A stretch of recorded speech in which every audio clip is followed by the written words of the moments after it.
ಇದೇನ್ ಹಣೆ ಬರಹ ಗುರುವೆ. ಮೊನ್ನೆ ಉಳಿದ ಅಳ್ಸಲ್ನ ಬಂದ್ ಗಿರಾಕಿಗಳಿಗೆ ತಿನ್ನಿಸ್ದ, ನೆನ್ನೆ ಉಳಿದ ಅಳ್ಸಲ್ನ ನಮಗ್ ತಿನ್ನಿಸ್ತಾ ಇದ್ದಾನೆ. ಸ್ವಾಮಿ ದೇವ್ರೆ, ಧರ್ಮಪ್ರಭುವೇ. ಏನಂತೆ? ಧರ್ಮಪ್ರಭು ಅಂತಂದೆ ಮಹಾಸ್ವಾಮಿ. ನನ್ನ ನೀನು ಹಾಕರ್ದಿಯಾ? ನಿಮ್ಮನ್ನೇ ಧರ್ಮಪ್ರಭುವೇ. ಸ್ವಾಮಿಗಳು ಯಾವ್ದೋ ದೂರದ ಊರಿಂದ ಬಂದಾಗಿದೆ.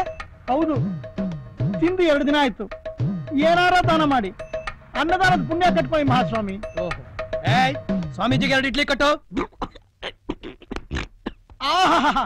ಕಲಿಯುಗ ಕರ್ಣನೆ, ದಾನ ಚಿಂತಾಮಣಿಯೇ. ನಿಮ್ಮಂತವ್ರು ಇರೋದ್ರಿಂದಲೇ ಮಳೆ ಬೆಳೆ ಆಗ್ತಿರೋದು. ನಿಮ್ಮಂತವ್ರು 100 ವರ್ಷ ಕಾಲ ಬದುಕ್ಬೇಕು ಸ್ವಾಮಿ.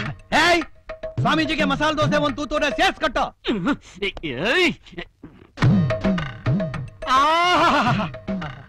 ಸ್ವಾಮಿ, ಇದೇ ರೀತಿ ನೀವು ನಗನಗ್ತಾ 100 ವರ್ಷಗಳ ಕಾಲ ಬಾಡಿ ಸ್ವಾಮಿ.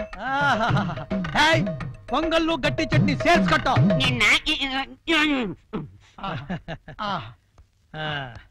ಸ್ವಾಮೀಜಿಗಳು ಇನ್ನು ಹೊರಡಬಹುದು. ಸ್ವಾಮಿ, ನೀವ್ ಹೇಳಿದ ವಡೆ, ಇಡ್ಲಿ, ಗಟ್ಟಿ ಚಟ್ನಿ, ಪೊಂಗಲ್ಲು, ಮಸಾಲೆ ದೋಸೆ ಯಾವುದು ಬಂದಿಲ್ಲ ಧರ್ಮಪ್ರಭುವೆ. ಯಾವುದು ಬರೋಲ್ಲ ಸ್ವಾಮಿ. ಯಾಕೆ ಕೊಡ್ಬೇಕು ಅಂದೆ. ನೀನು ನನ್ನ ಮನಸ್ಸು ಸಂತೋಷ ಪಡಿಸೋದಕ್ಕೆ ಅನ್ನದಾನ ಪ್ರಭುವೇ, ದಾನ ಚಿಂತಾಮಣಿಯೇ, ಕಲಿಯುಗ ಕರ್ಣನೆ ಅಂತ ಹೇಳಿ ಹೊಗಳದೆ. ಅದಕ್ಕೆ ನಾನು ಇಡ್ಲಿ, ವಡೆ, ಮಸಾಲೆ ದೋಸೆ, ಪೊಂಗಲ್, ಗಟ್ಟಿ ಚಟ್ನಿ ಅಂತ ಹೇಳಿ ನಿನ್ನ ಮನಸ್ಸು ಸಂತೋಷ ಪಡಿಸ್ದೆ. ಅದಕ್ಕೂ ಇದಕ್ಕೂ ಸರ್ ಹೋಯ್ತು. ತೊಳಗು ಆಚೆ ಸ್ವಾಮಿ.